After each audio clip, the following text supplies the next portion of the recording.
Jadi kalau kita nulis buku dengan matriks itu, dengan outline itu Bapak Ibu, kita bisa fokus. Sekarang nulis bab 2 subbab A, bab 5 subbab C. Ada contoh. Kemudian yang terakhir, outline ini memudahkan penulis dalam menyelesaikan tulisan. Insya Allah ada matriks, ada outline-nya. Buku setebal apapun bisa selesai. Kalau kita punya perencanaan baik dalam menulis buku, insya Allah bisa selesai. Kadang-kala yang tidak selesai itu kalau kita tidak merencanakan dengan benar. Dengan menulis buku ya tulis saja, sampai bab 1 juga. Bukan seperti itu. Cara seperti ini Bapak Ibu yang saya singgung tadi awal ya. Ini judul bab, ini judul subbab, ini judul sub-subbab. Jadi Bapak Ibu kalau pengen dapat matriks maka dibuat ini judul, ini bukunya, ini judul babnya, ini judul subbabnya. Biar nggak bingung maksudnya menentukan. Terus konversi dari hasil buku dibuat pola seperti ini dulu. Belum bisa lakukan seperti di outline lagi. Ini contohnya Bapak Ibu. Ini judul bukunya. Ini judul babnya. Dampak dan teknologi, literasi digital sebagai sumber percakapan, konsep diri dan karakteristiknya, konsep diri dan percakapan literasi digital. Ini judul bab. Ini judul bab. Kalau dibentuk ini Bapak Ibu, kita mau nulis ini nih. Kita fokusnya di sini. Pengertian literasi digital, dan literasi digital dan seterusnya. Kalau sudah punya konsep ini lebih gampang dan ini Bapak Ibu asal di awal ya sebelumnya. Kalau kita menulis buku, kalau masih kesulitan merencanakan menulis buku, coba dibuat seperti ini. Ini judul bab, ini judul subbab, ini deskripsinya. Sampaikan semua deskripsi di masing-masing subbab. Sumbernya tulis juga dan alokasi halamannya berapa. Kalau kita punya pedoman ini, kita nulis sambil santai itu bisa terpenuhi. Karena atau satu kali nulis Bapak Ibu nulis tentang sub judulnya saja. Contohnya.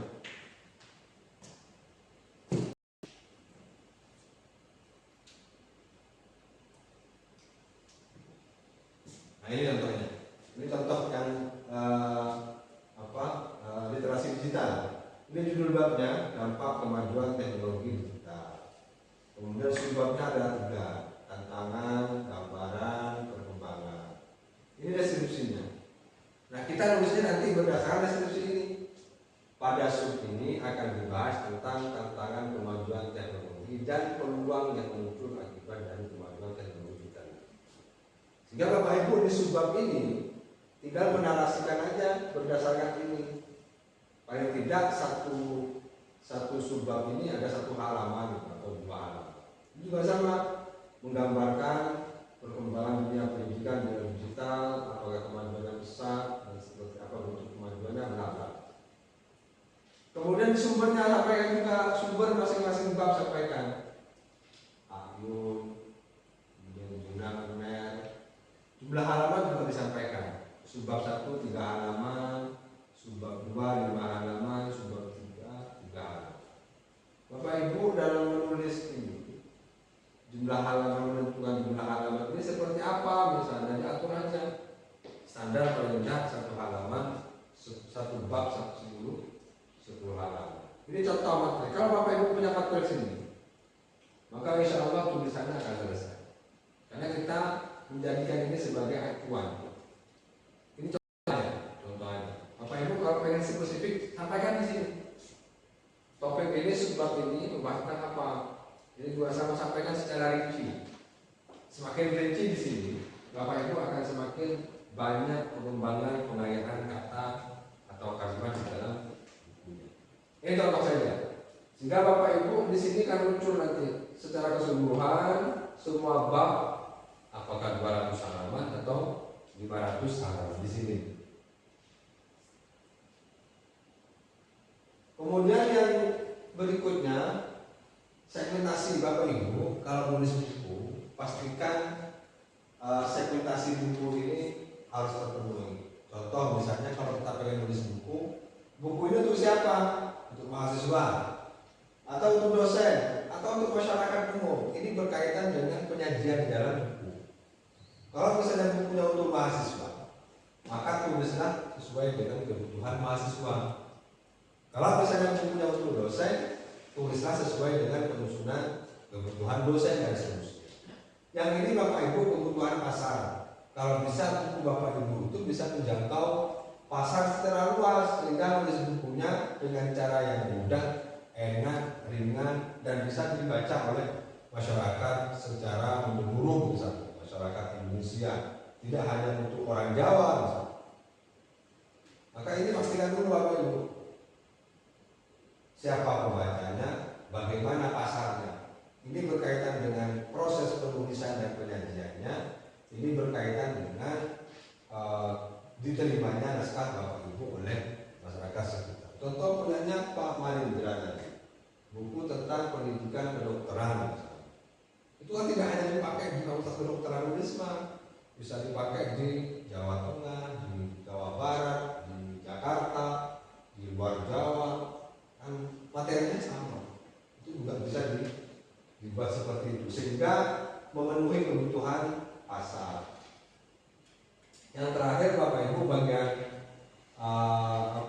para menulis itu referensinya harus lengkap. Referensinya harus lengkap. Jadi kalau menulis buku, usahakan jangan nulis sambil mencari referensi.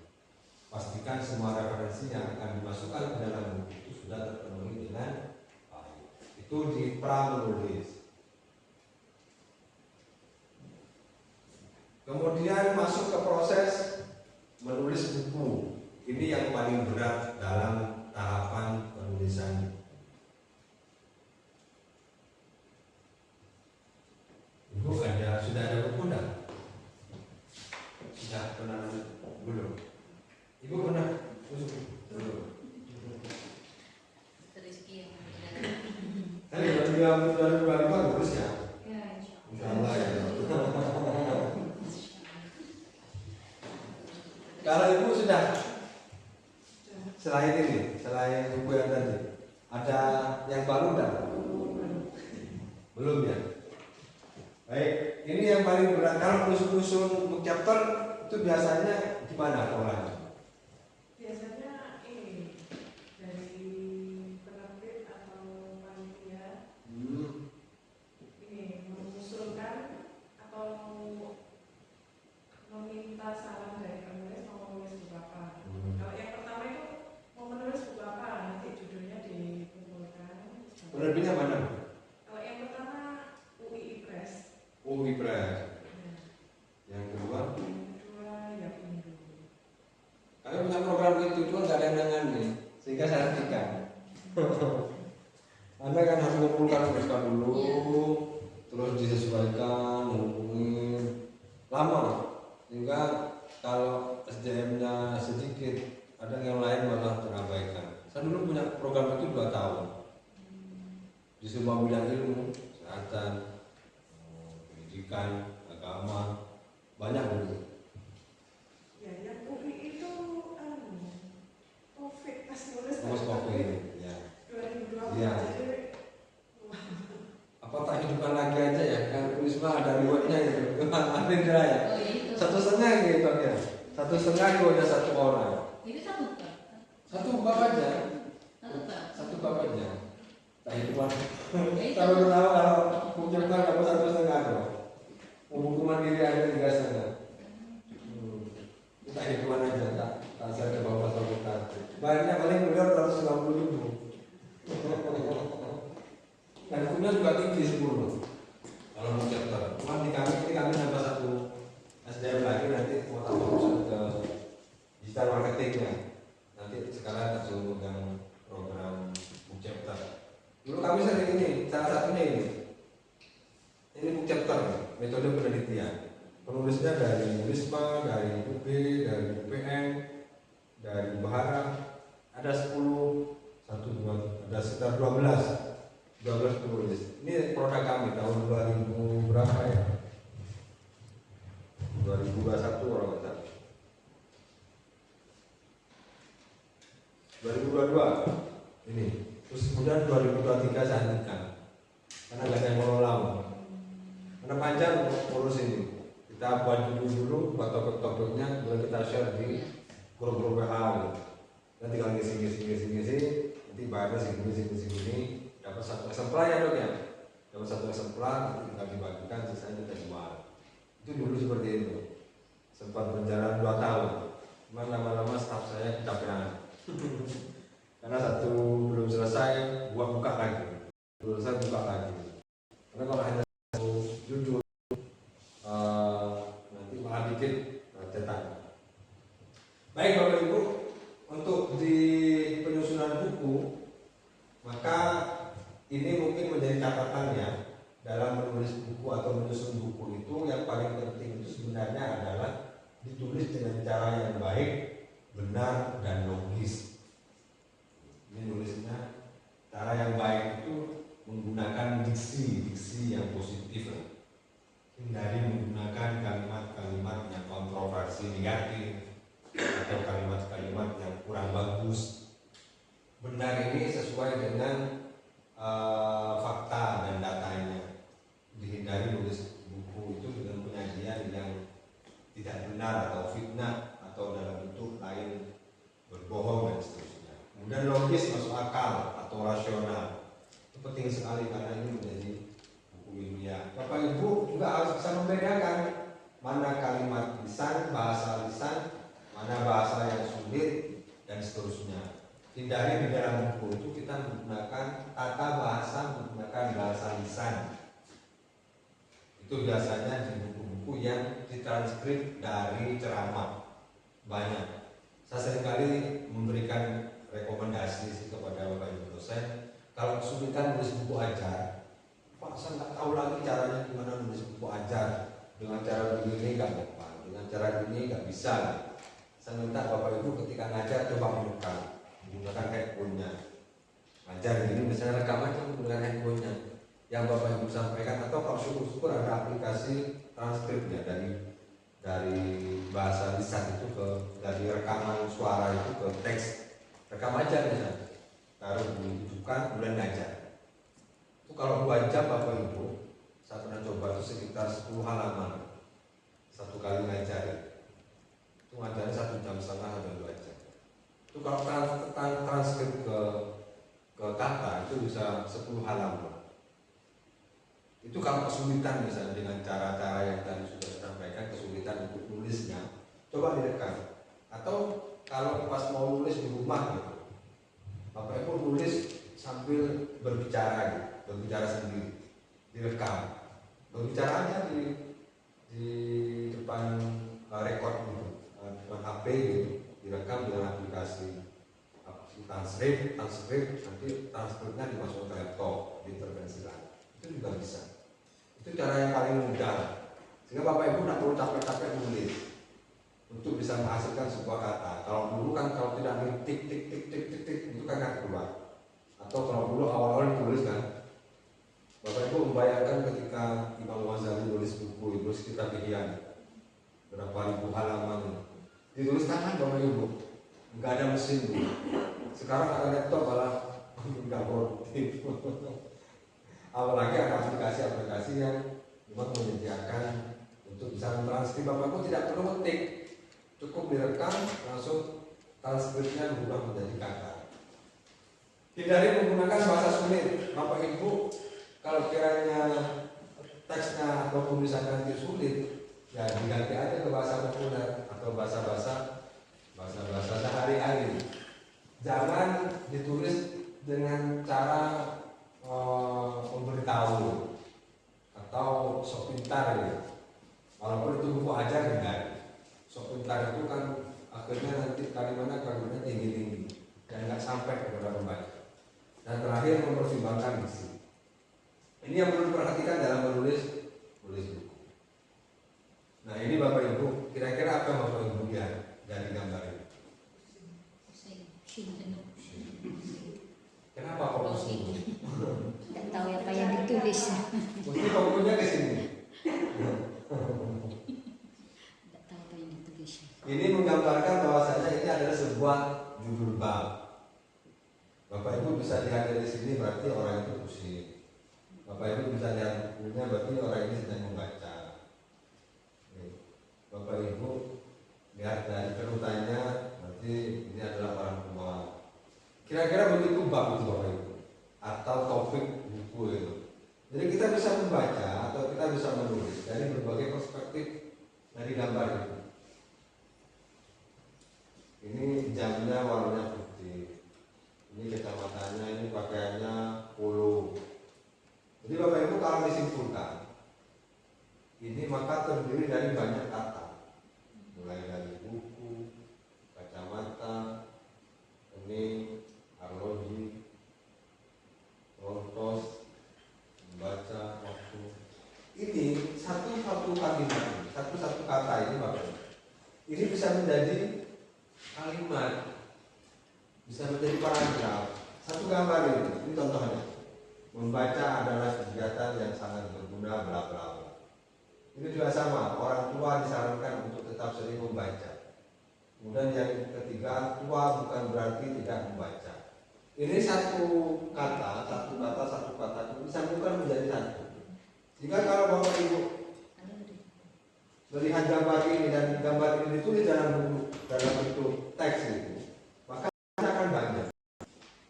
Hasilnya banyak kalimat paragraf seperti yang ada di sini. Yang ini.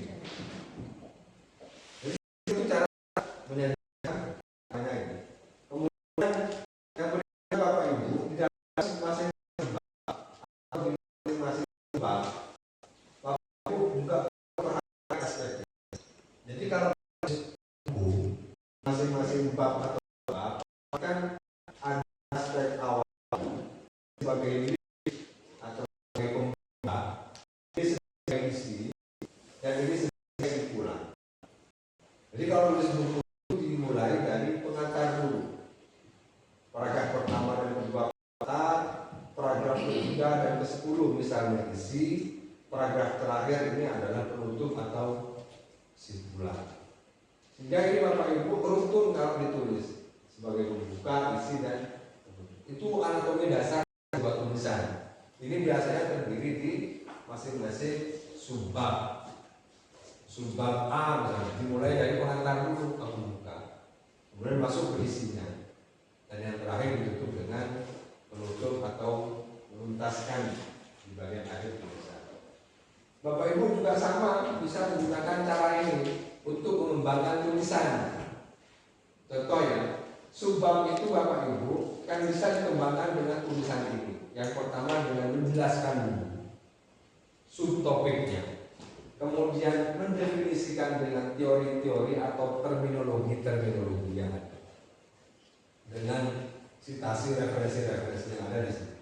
Ini jelaskan dulu tentang apa yang mau ditulis topiknya. Kemudian yang ketiga, berikan argumentasi, gunakan dengan fakta-fakta dan contoh-contoh. Argumentasikan.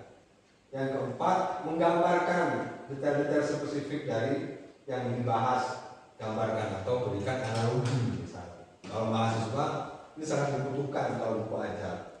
Kemudian bandingkan dengan teori-teori atau dengan contoh-contoh yang sama atau yang berbeda, sehingga penyajian dalam sebuah buku itu Bapak Ibu bisa lebih kaya kalau kita menyajikan seperti ini. Dan yang terakhir Bapak Ibu mengontraskan dengan menggunakan contoh-contoh untuk menunjukkan dua hal yang mengalami perbedaan sebagai kebaharuan. Sehingga kita bisa tahu, oh menurut si A seperti ini, menurut si B seperti ini, menurut saya seperti ini.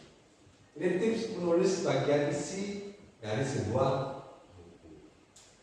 Kemudian yang terakhir Bapak Ibu, tahapan menulis itu adalah pasca menulis. Bapak Ibu wajib melakukan kegiatan pasca menulis. Yang pertama merevisi, yang kedua melakukan swasunting. Merevisi ini berkaitan dengan substansi, apakah mayor atau minor terkait dengan perubahan, penambahan, atau pengurangan dari isi bukunya. Yang kedua Bapak Ibu melakukan proses swasunting. Swasubting ini berkaitan dengan teks atau berkaitan dengan mekaniknya, typo katanya, kemudian kurang datanya atau kurang referensinya ada di swasubting. Di swasubting ini Bapak Ibu yang disunting adalah yang pertama menyempurnakan draft, yang kedua menghasilkan draft final. Maka di dalam penulisan buku saya biasanya melakukan dua hal.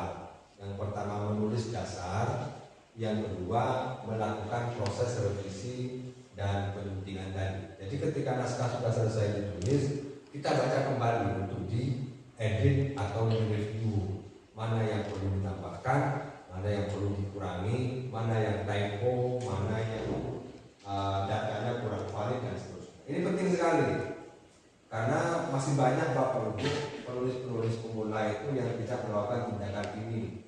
Setelah selesai menulis draft, kemudian dilanjut langsung mengirim ke penerbit. Ini fokus swasubtingnya, mulai dari isi, bahasa, legalitas dan gaya sendiri.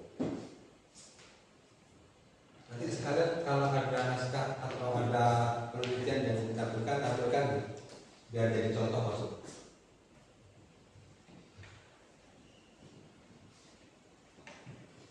Yang berikutnya penerbitan nanti aja. Penerbitan Bapak Ibu ini sekedar aja, penerbitan buku itu polanya begitu.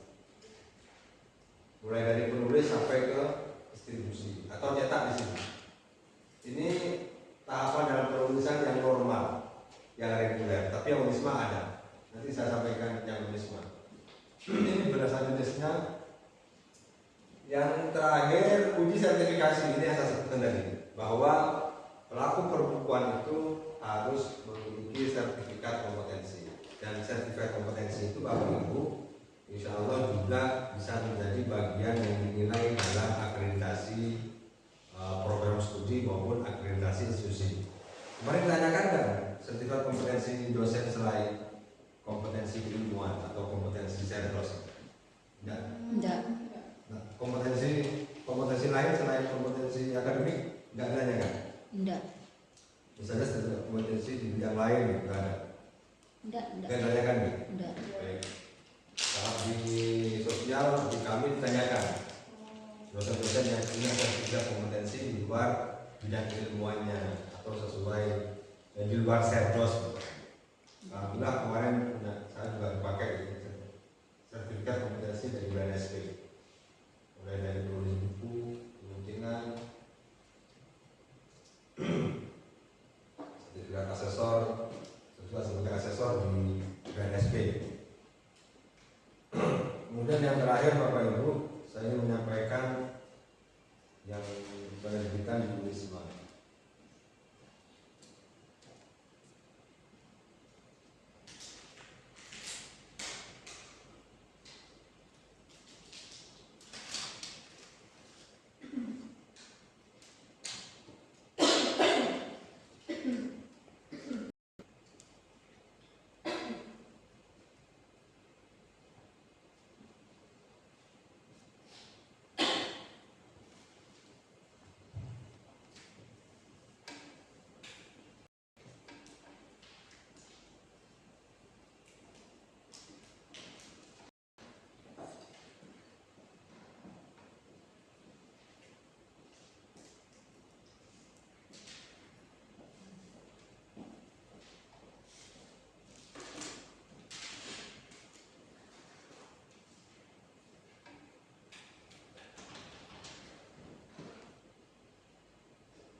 Ini Bapak Ibu untuk yang penerbitan di Wisma.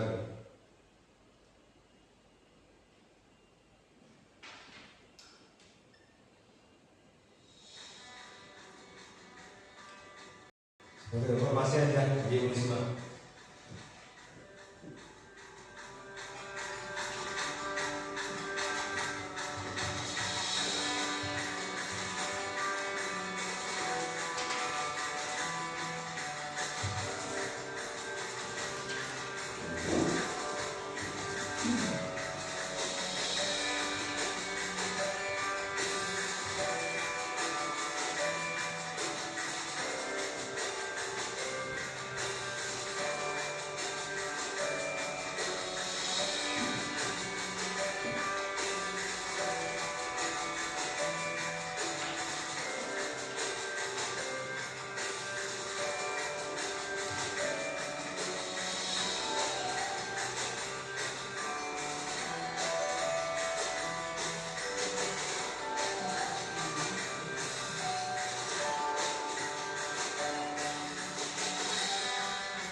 Itu sekilas di Wisma ya. Untuk penerbitannya saya mau ke paketnya. Nah ini Bapak Ibu. Jadi di Wisma itu ini yang paket reguler. Tapi untuk lulusan internal kami kemarin insya Allah kalau nggak salah itu didiskon 20% kalau nggak salah dari harga ini. Ini yang harga reguler. Jadi paketnya ada ISBN, layout 2 kali revisi, kemudian ada desain cover 2 kali revisi, ada sertifikat kalau BKD misalnya contoh masuk, bukunya terindeks Google Scholar, kemudian promo di media sosial, dan yang terakhir buku cetak 5 eksemplar. Ini yang penerbitan buku cetak.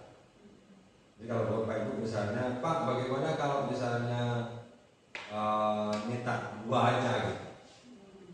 Paketnya ini kami 5 minimal.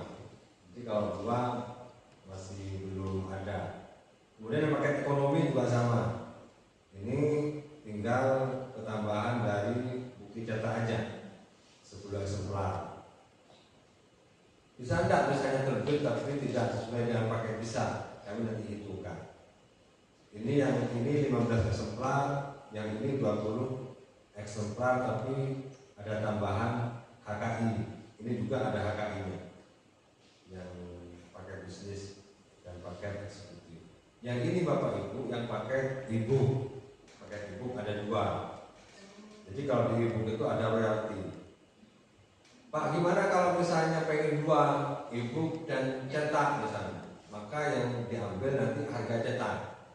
Untuk harga e-booknya tidak dikenakan. Bapak Ibu tetap mendapatkan royalti. Ada misalnya Bapak Ibu mau nerbitin buku cetak sama elektronik, kami biasanya ambil yang paling tinggi di cetak, karena cetak itu konsekuensinya kan kita memberikan bentuk cetaknya. Jadi tidak dikenakan 2 paket. Kalau cetak dikenakan 1 paket, kalau cetak sama ibu dikenakan 1 paket, yaitu paket cetak. Ibunya nanti menyertai. Tinggal ditambah dengan royaltinya saja. Bapak Ibu nanti mendapatkan royalti. Yang kedua juga sama yang ini, pakai 2 juta ini. Misalnya 20% sudah, kayaknya kalau nggak salah kemarin sudah saya sampaikan ke tim bahwa semua dosen internal mendapatkan diskon sekitar 20% dari harga normal atau harga reguler. Itu Bapak Ibu, sebelum ada tanya jawab mungkin ada naskah yang mau didiskusikan atau saya buka yang naskah dari buku Ainuan. Atau pertanyaan dulu. Kalau pertanyaan dulu nanti khawatirnya waktunya habis. Bisa nanya. Oh, oke. Sekarang itu kan ada kita tulisnya ini cari idenya dari AI. Oke. Bukan sudah ada bisa di. Nah biasanya kalau dari AI itu kan nanti referensinya kan ditulis di bawah. Nggak bisa kayak nulis artikel itu kan setiap kutipan citasi. Kalau buku itu sebenarnya untuk penulisan citasinya itu gimana? Kalau buku tergantung.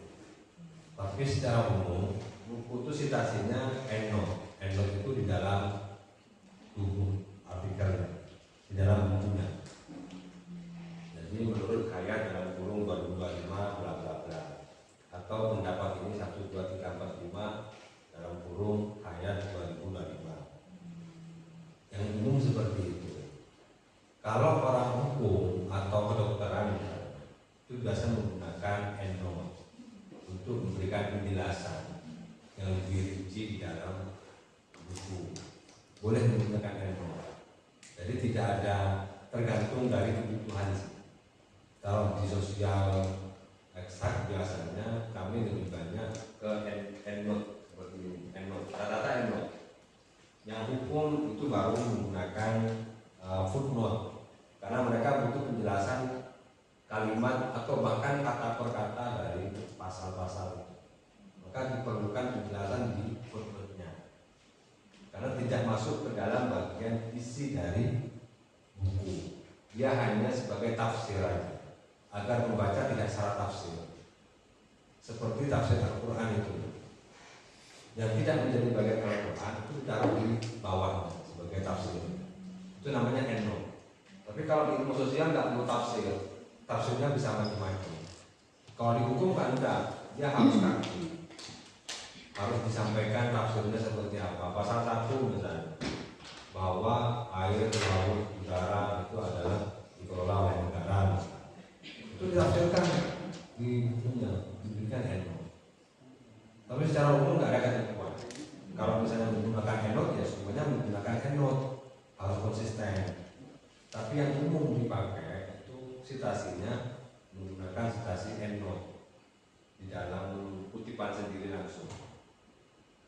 Itu biasanya. Yang kedua AI. Saya memang tidak pernah mau kalau diminta Pak, isi dong tulis buku berbasis AI. Saya nggak pernah mau. Karena sangat rawan sekali. Tapi saya juga tidak apatis lah. Saya juga tetap menggunakan itu kalau menemukan kesulitan. Gak apa-apa dipakai aja. Itu sebagai tool. Ketika misalnya Pak, boleh tidak misalnya membuat outline itu menggunakan AI? Boleh, gak apa-apa. Tapi tetap harus diintervensi.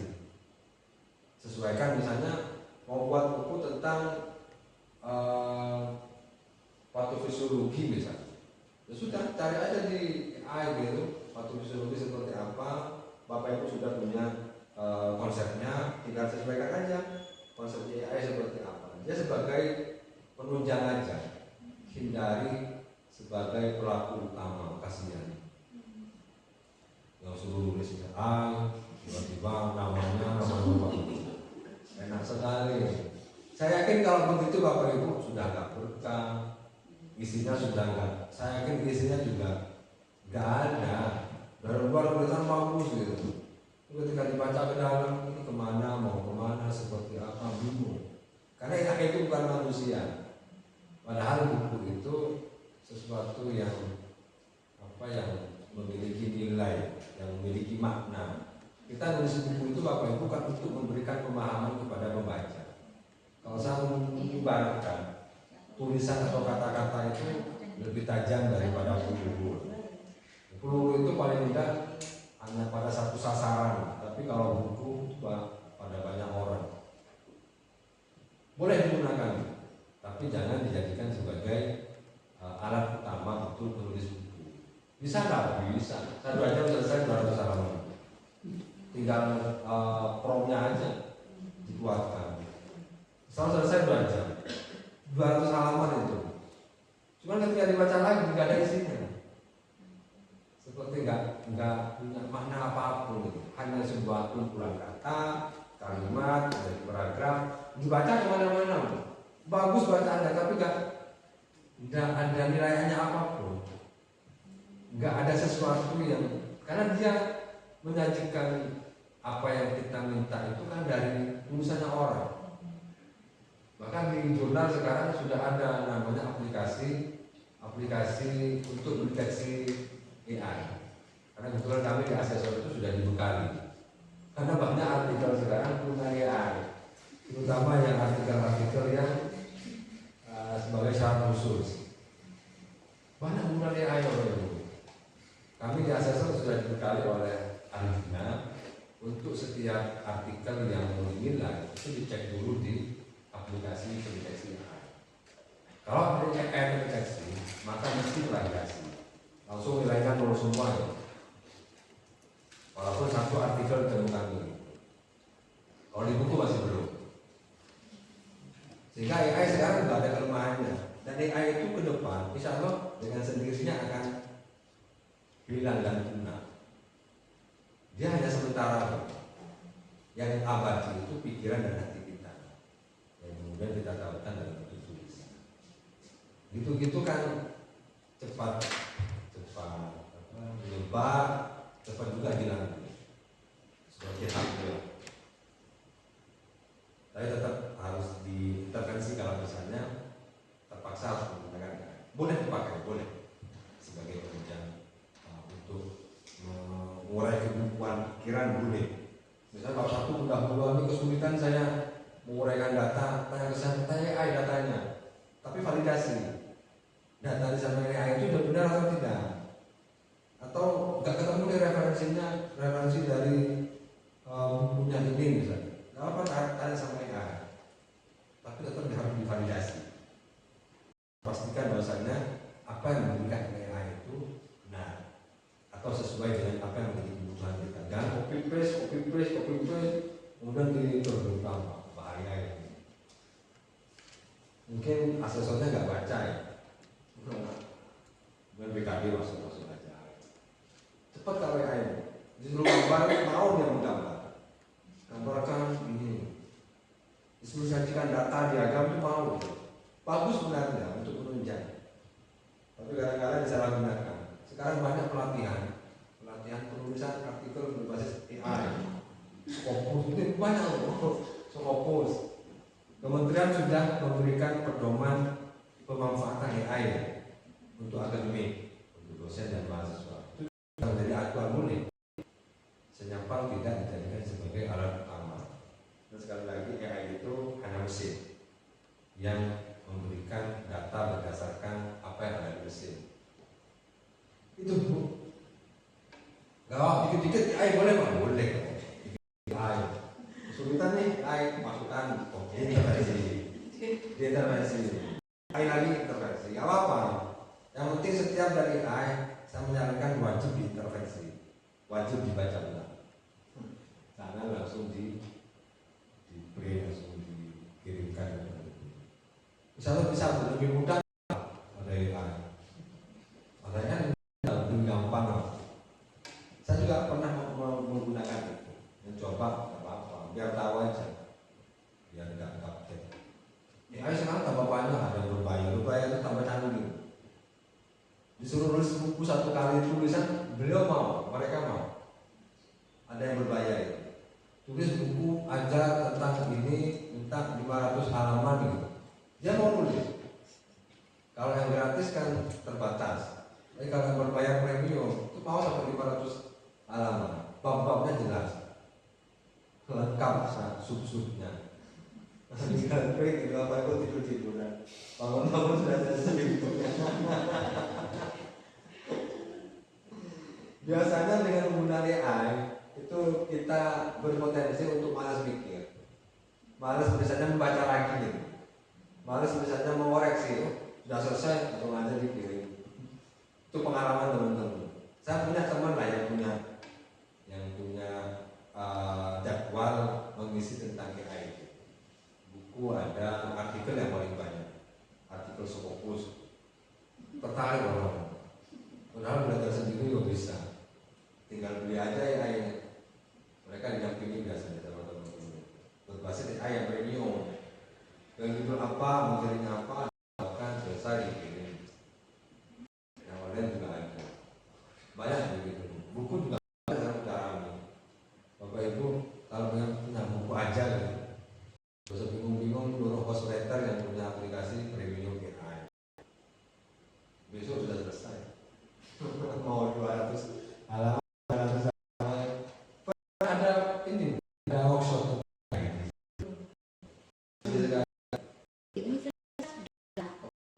ya gitu-gitu.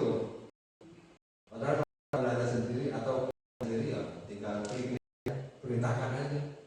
Artikel 15 halaman, 15.000 kata ya. Lengkap dengan ini.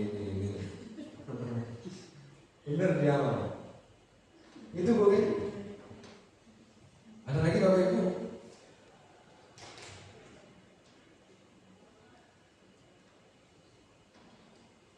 Oke baik, saya masuk ke buku yang dikirim Bu Raini.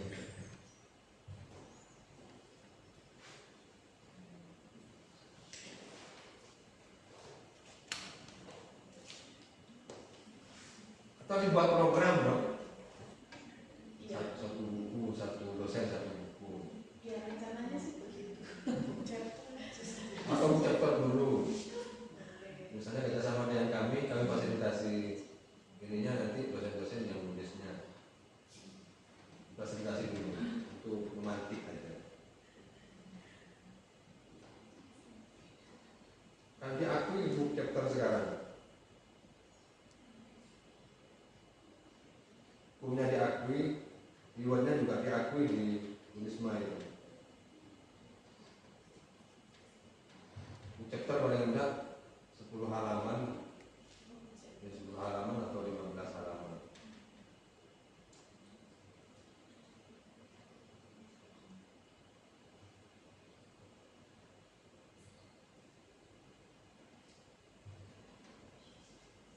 Ini modul gitu. Iya. Tidak ya. Fisiologi sistem digestif. Berarti kalau misalnya masing-masing mata kuliah itu dari satu besar enggak? Dari satu blok gitu. Wah, siapa mata kuliah jadi situ. Jadi satu blok ini nanti dipakai oleh semua dosen yang ngajar di blok. Iya. Iya. Kan satu blok itu kan banyak mata kuliah. Iya, banyak mata kuliah itu digabung jadi satu gitu. Ada berapa pengajar, nanti itu jadikan pedoman belajar. Berarti chapter book ya? Buku ajar. Buku ajar blok atau book chapter dalam bentuk buku ajar di chapter. Kalau misalnya masing-masing bab yang nulis satu orang. Atau kalau nulis yang 4 seperti punya Prof. Dr. Marindra itu nanti masuknya ke buku ajar tapi kolaborasi hanya 4 orang misalnya. Tapi isinya dari RPS satu blok. Itu juga bisa loh. Kan ini tiap blok sebenarnya punya RPS ya? Iya, nanti acuannya dari RPS blok itu. Maksud saya biar tidak mencar-mencar gitu, biar tidak sendiri-sendiri yang kemudian khawatirnya nanti malah berbeda gitu isinya. Atau kalau digabung jadi satu, ini kan satu mata kuliah kan? Enggak, satu blok. Jadi Satu blok. ada di jadwal kegiatan. Oh, ini anunya ya? Kayaknya bisa dosen anatomi, jadi buku ajar sistem pencernaan, jadi isinya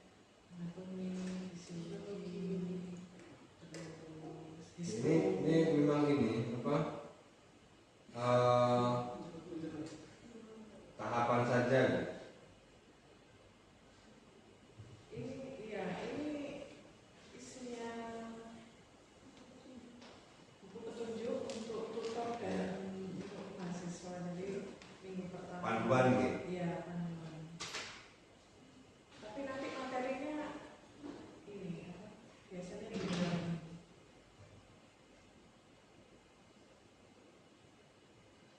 Ini juga satu mata kuliah berarti gitu. Ya, satu blok ini untuk ini khusus pemeriksaan kulit aja. Penampilan klinis. Atau diatur gitu nggak apa-apa. Kenapa Pak ya? Diatur seperti itu, misalnya per blok gitu, satu blok biar lebih komprehensif. Sehingga nanti ngajarnya menggunakan satu buku itu. Siapa saja dosennya. Kalau ini kan petunjuknya, petunjuk ajarnya, langkah-langkahnya. Kalau ini kayaknya ini ya buku ajar pemeriksaan fisik atau pemeriksaan klinis. Nah isinya bisa psikiatri, opsi, Berarti nanti ininya banyak yang nulis gitu. Kalau mau dibuat chapter boleh, misalnya buku chapter buku ajar gitu loh. Nanti kalau buku chapter buku ajar, RPS-nya dari blog, dari RPS blog.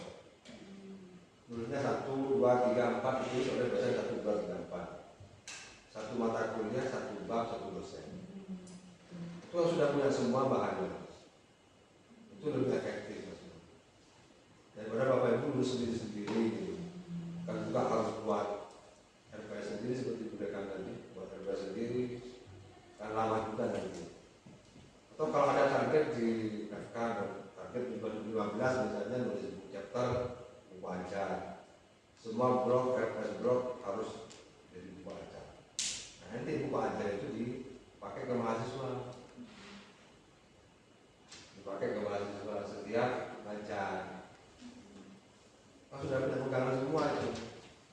Nah untuk ini kan panduan aja. Panduan buat modul aja seperti ini. Yang modul ini nanti di KKI-kan.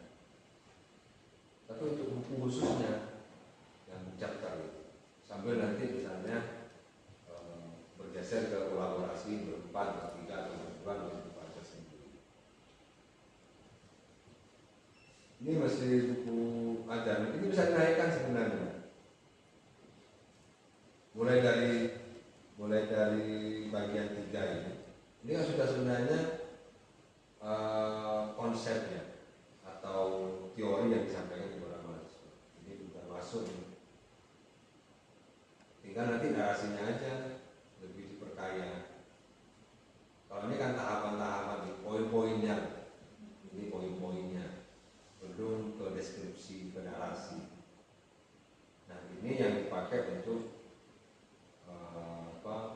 mengajar, dipakai untuk perkuliahan. Karena kalau buku itu kan harus sampai mendeskripsikan secara detail. Ini bisa naikkan ke ini pemeriksaan resi kulit itu juga bisa. Tinggal nanti ditambahkan referensinya, tambahkan mungkin pembandingnya atau penyandingnya. Sudah banyak yang sudah diisi. Hanya saja memang kalau ke buku ajar ya sandaran RPS-nya.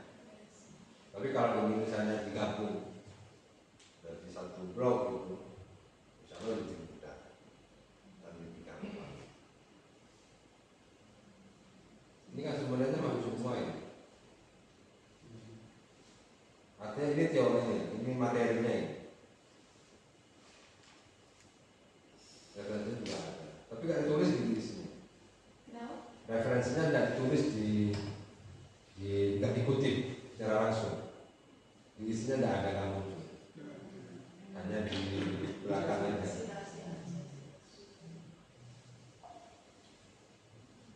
Gitu, dok. Tahun 2025 harus sudah terbit. Soalnya kalau yang di rumah sakit itu sering nanya buku ajar yang dipakai pas di PPD itu masuk misalnya yang sering nanya itu yang internal buku ajarnya pakai apa? Pakai Harrison. Textbook.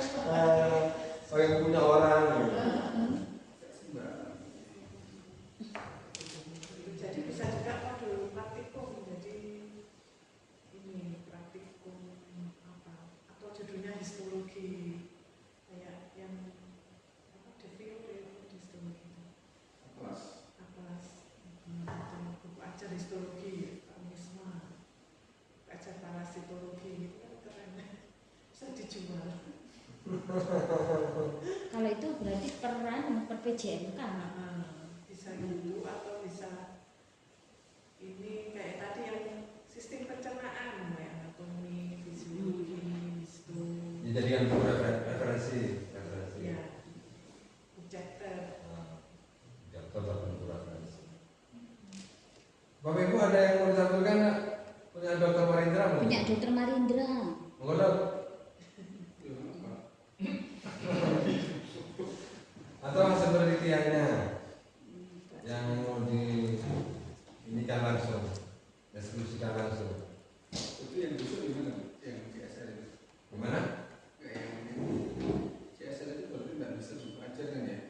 Buku yang tadi itu. Yang tadi itu bisa tapi dinaikkan Maksudnya dan dikembangkan lagi, buat baru. nggak bisa menambahkan, melengkapi. Oke. Jadi judulnya buku ajar pemeriksaan klinis. Isinya pemeriksaan kulit, pemeriksaan abdomen. Atau bukan buku ajar tapi buku referensi itu bisa nggak? Bisa, Jadi kalau buku referensi kan nggak pakai CPLCPM. nggak pakai. Tapi kalau buku ajar kan harus pakai CPLCPM. Iya betul. Berarti lebih fleksibel buku referensi ya. Buku referensi. Kalau buku referensi per mata kuliahnya tuh kayak gini. Atau kalau mau digabung jadi satu juga nggak apa-apa, digabung aja yang memiliki relevansi. Jadi pilihannya banyak loh. Pak. Isi buku referensi tadi gimana? Bisa ditampilkan yang tadi nggak? Yang isinya tadi. Kan ada buku referensi ya. Ada judul, ada glosario, bab-babnya. Jadi judulnya buku ajar pemeriksaan kulit gitu ya misalnya. Ada nggak? Buku ajar. Buku referensi nggak usah dikasih nama buku referensi gitu. Nggak usah langsung aja pemeriksaan kulit gitu aja. Pemeriksaan kulit. Atau pengantar pemeriksaan kulit. Atau apa namanya? Pemeriksaan kulit itu mata kuliah. Atau dikasih apa? Bagian dari pertemuan dalam Judulnya apa Bu, judulnya? pemeriksaan klinik. Biasanya keterampilan klinis pemeriksaan klinis.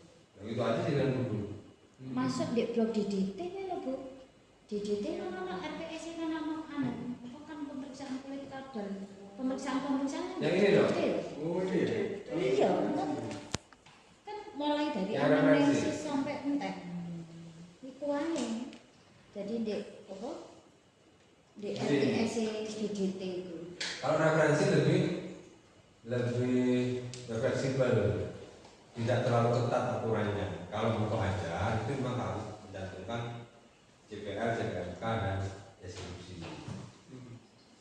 Di pertemuan pertama karena mungkin karena bentuknya blog sehingga mungkin kesulitan menggabungkan.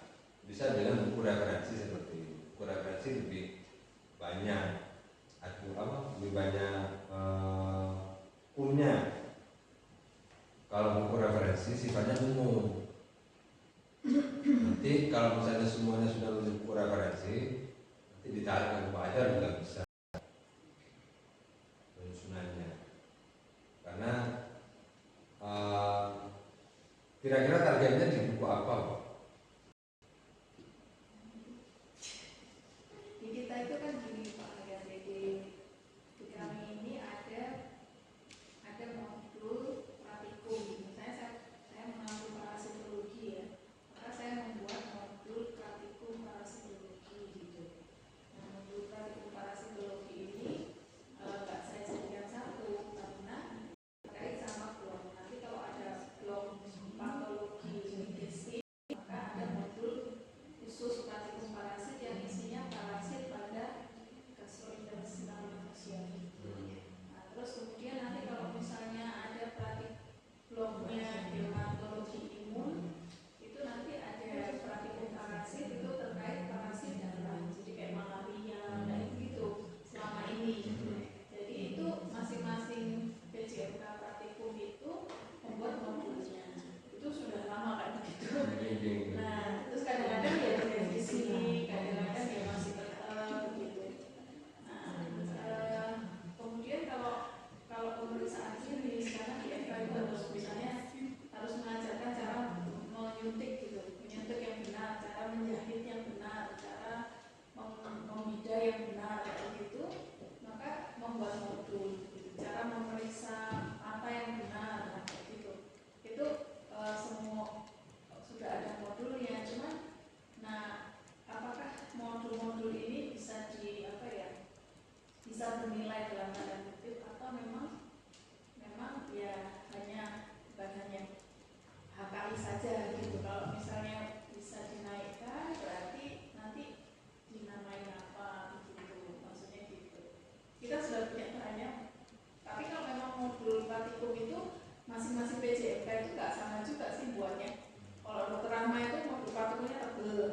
karena teorinya banyak banget. Terus baru caranya gini, caranya juga teorinya banyak. Jadi paling Oh, nggak ada ini, nggak ada template-nya. akhirnya nggak ada. Iya, template-nya itu cuma misalnya tujuannya gitu-gitu, tapi nggak semua dosen kayak saya parasit gitu ya apa misalnya mau menerangkan tentang plasmodium, saya terangkan dulu misalnya plasmodium ini termasuk protozoa itu klasifikasinya begini begitu.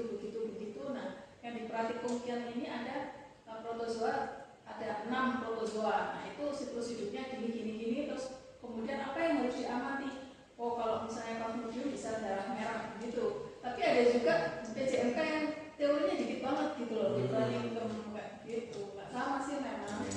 Cuman isinya sama, cuman ininya nggak sama. Nah, Cara menyampaikannya. Nah, kami tadinya mau apakah itu bisa modul-modul seperti itu bisa ada nilainya gitu untuk atau apa. Kalau misalnya bisa nanti bentuknya seperti apa sehingga mungkin dosen itu sudah punya bahan ini tinggal menambahkan sebanyak apa gitu supaya nanti itu bisa dinilai untuk atau memang kalau kesulitan ya akhirnya HKI gitu kan. Begitu. Kalau modul-modul yang ditulis oleh Bu menurut itu dikumpulkan jadi satu bisa nggak jadi satu? Bisa, jadi kayak misalnya begini kemarin itu langsung misalnya panduan pembelajaran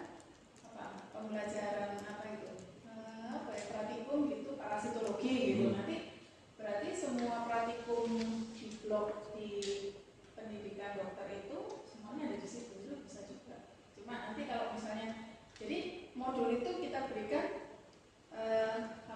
di kelas 1, kelas 2, kelas 3, kelas 4 ya situ sama gitu. Kalau sekarang kan enggak kelas 1 blok mikroparasit modulnya ini. Nanti kelas 3 digestif patologi modelnya ini ya. Jadi dipecah-pecah gitu. Atau dibuat begitu aja dari satu. Jadi satu aja. Parasit satu, Parasit dua aja. fisiologi satu, Ya, satu. anatomi satu. Ya. Buku aja, Buku aja. praktikum. Ya, buku aja praktikum nanti digeser-geser aja. Geser. Tambahkan teori-teorinya juga banyak. Kemudian tambahkan misalnya referensi-referensi lainnya lebih banyak. Jadi yang penting di buku ajar itu yang pertama kan sebenarnya syaratnya memenuhi ada JPL JPK distribusi. Itu aja. Yang kedua ya tentu jumlah halaman tadi. Kalau dari kumpulan modul tadi kan insya Allah banyak mencukupi. Yang ketiga aturan mainnya dipenuhi, misalnya daftar pustakanya ada. Nanti daftar pustaka yang nggak masuk di dalam tulisan atau catatan atau badan buku itu dimasukkan. Berarti sebenarnya buku ajar itu bisa untuk buku ajar sebagai panduan kuliah dan juga praktikum. Kita nanti kalau praktikum tinggal Bisa aja. bentuknya worksheet gitu aja. Ya boleh bisa. Nanti dimasuk di lampiran misalnya bantuannya. Boleh kan? Atau seperti tadi yang satu blog gitu. Itu juga boleh. Yang penting tetap mematuhi kaidah buku ajar tadi. Karena di peredaran buku itu pola dan sistemnya seperti apa, yang penting acuannya adalah acuan kaidah penulisan buku ajar. Ciri-cirinya tadi memenuhi, insya Allah sudah bisa. Dari isi dan lain sebagainya menyesuaikan aja, karena tergantung dari penulisnya juga. Kalau yang ini, yang tadi Bu Nur Aini sampaikan itu,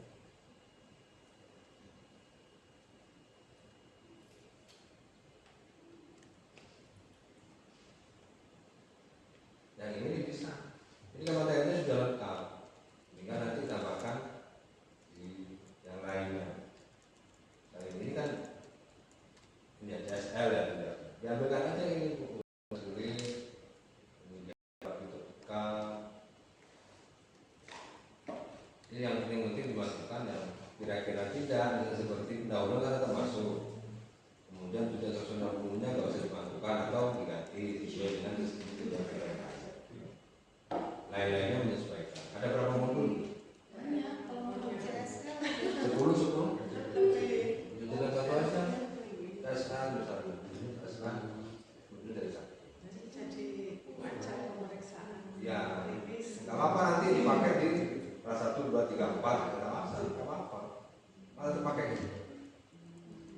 Ada RPS-nya. RPS-nya kan masing-masing blok. Jadi ini kan Oh, bagian dari ada blok. dalam suatu blok. Yang penting ada di blok nggak apa-apa.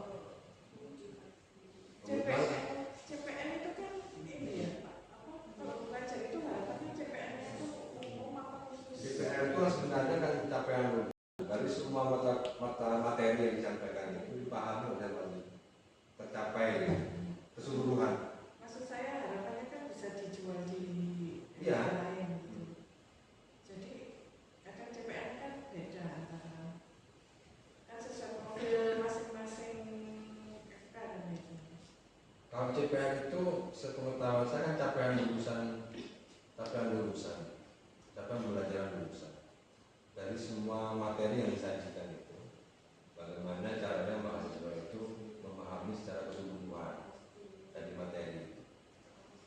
Kalau CPMK kan mata kuliah di masing-masing materi. Jadi CPMK itu kan masing-masing materi. Kalau CPL keseluruhan dari mata kuliah itu. Kan sifatnya umum kalau CPL. Atau CPN-nya ditulis sesuai kompetensi dokter itu. Ya dibuat umum aja. Karena dokter Marindra tadi kan ada dokter muslimnya gitu.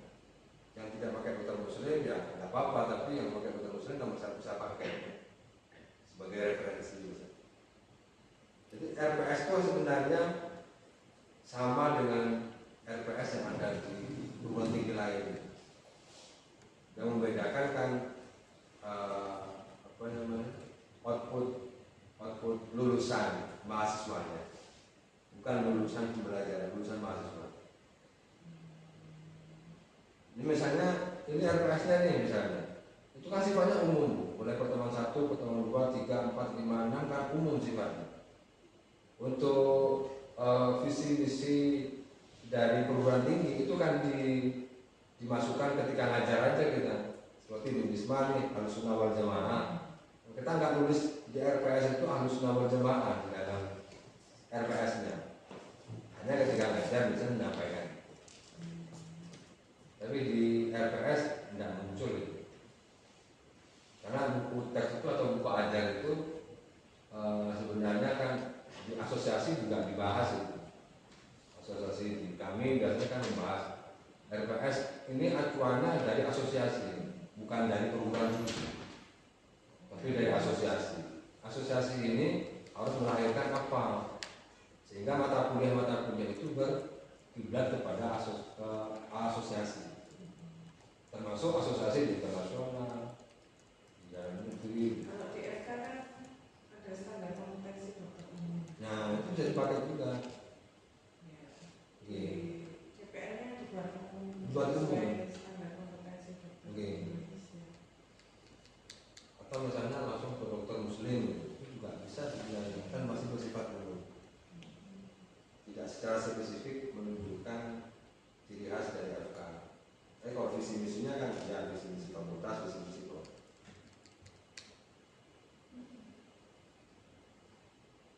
Bisa lo bisa dijual. bisa jual kok, bisa Tulis dulu. bisa dijual. Iya. Bisa jual. Kalau pertama. Nanti kalau ada kesulitan bisa merasa gitu. Pak ini gimana caranya? Atau kumpulkan dulu sudah lengkap kan?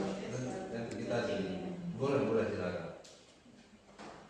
Itu tadi yang paket itu Pak Ayat ada yang sertifikat HKI itu sama kayak yang dikeluarkan sentra HKI ini. Nah ini dikeluarkan oleh kami sendiri. Oh gitu. Ya, kami yang mengeluarkan.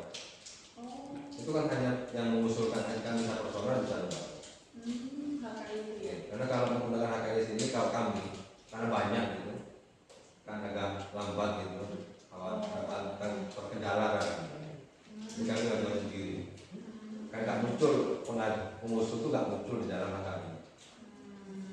Nggak HKI yang di buku itu kami lakukan sendiri karena buku yang tahu kami syaratnya ketentuannya lakukan sendiri. Itu biaya paket itu berarti sudah selesai semua, tidak di SPM kan atau sudah termasuk kucingnya itu? Yang pakai penerbitan dan pencetakan ada itu. Oh berarti sudah ready operasi bebas, monggo di kantor saya. Saya selalu ada kok, tinggal kabari aja. Monggo di kantor. Pak ini gimana dah? Monggo di kantor. Insyaallah saya siap. Kalau misalnya kesulitan dalam penataan, penyajian, deskripsinya. Ada lagi Bapak Ibu?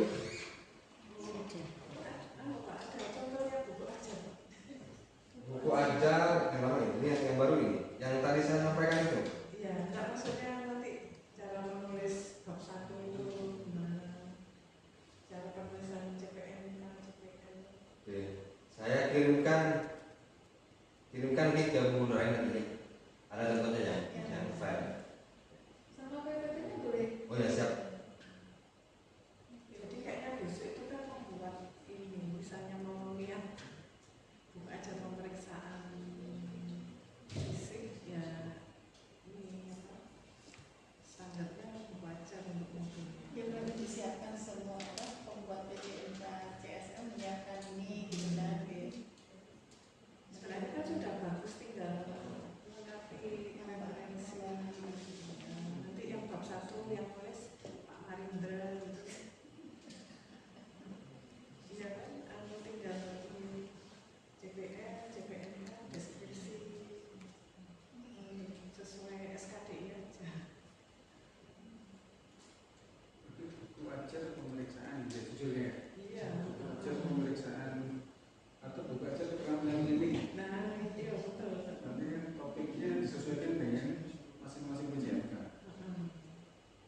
Dan buat nanti coba buat formatnya ya. Biar maksudnya bisa memenuhi syarat untuk dikatakan sebagai buku ajar. Gitu.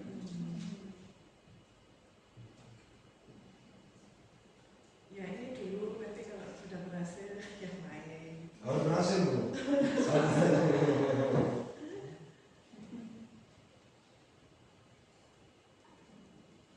Insya Allah mudah Bapak Ibu kalau sudah punya pengalaman nulis gitu. Insya Allah sudah. Saya kirim contoh sama materi.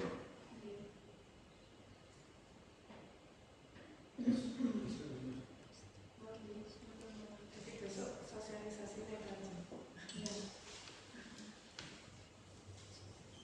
mengawali, kalau nggak diawali nggak maju-maju.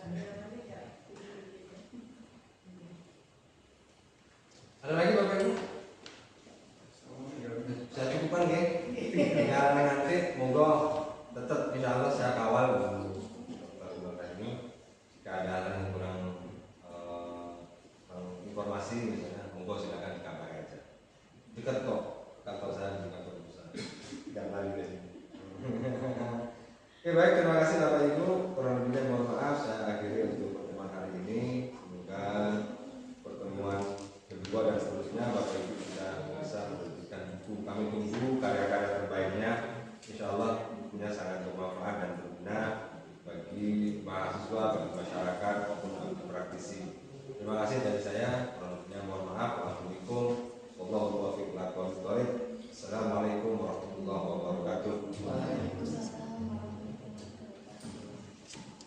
Bab 2 tadi itu boleh dipecah-pecah jadi bilang-bilang bab. Pakai seremonial nggak usah. Baik, terima kasih kami sampaikan kepada Bapak Arya karena telah memberikan pemaparan yang sangat jelas. Jadi diskusi umum menetok ya. Dosen-dosen mudah-mudahan menjadi ilmu yang bermanfaat dan kami semua bisa apa ya mencontoh untuk produktif menentukan tugas selanjutnya. Baik, untuk rekan-rekan untuk acara hari ini telah dicukupkan. Besok insya Allah kita akan ketemu lagi tapi dengan mode online untuk materi Rasa kerja penulisan jadi kita penulisan CS dan praktikum sesuai dengan PJ dan untuk acara hari ini sepertinya bisa dicukupkan dulu. Kami selaku panitia mohon maaf yang sebesar-besarnya apabila ada kekurangan dan sampaikan terima kasih yang sebesar-besarnya atas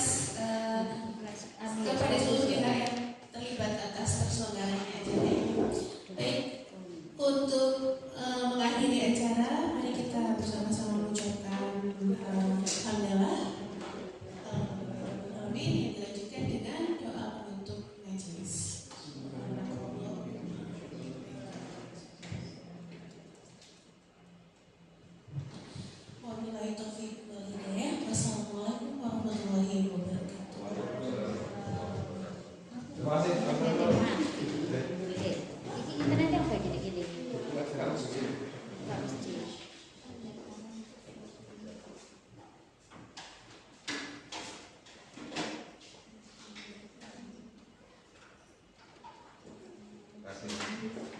Itu bisa dirembus tuh.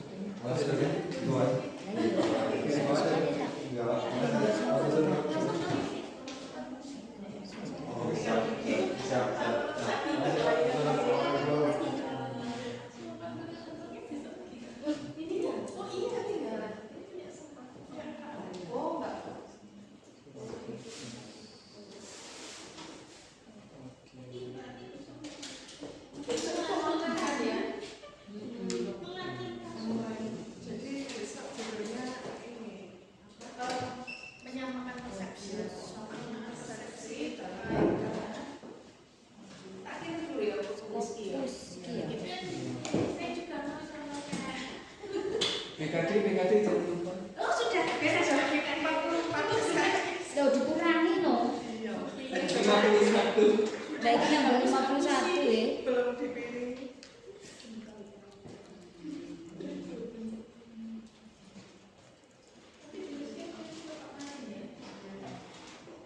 Untuk besok.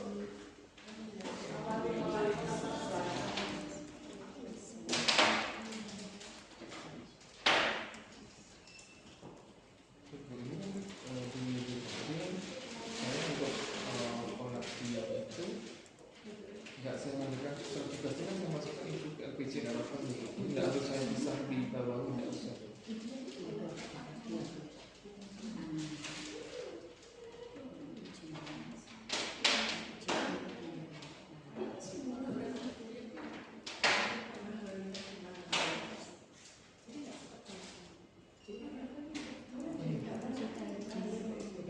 Lah kan nyebok nang fokus yang tujuan itu kita ini. Si.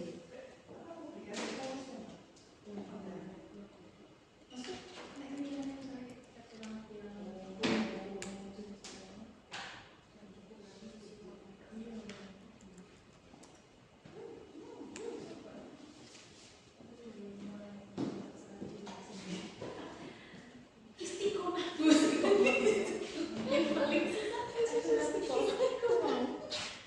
Ada apa ke rumah? Diki kok kongan ngono kaji. Sudah Bu Rizky sudah tak kirim ya. Iki kok koni sih. Enggak, bukan itu. Nggak Oh pakai sini. salah. Nggak pakai itu. Pakai mana? Ini. Ini udah masuk di akun. PKD katanya sampai Agustus Pak Andri ya. Halo? PKD dari Agustus sampai ini. Karena September ya. September. September. Oke. September. Oh iya. Sudah ada.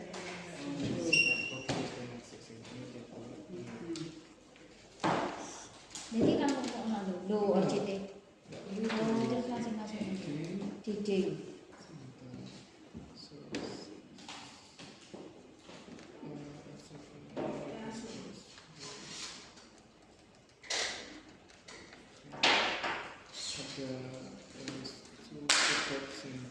Mas Rizky mau anu satu Mas Toet. Sisi. Boleh sampai terkait Email, chat, Mas Aktif, Nggih, sampun tadi sampun kepek.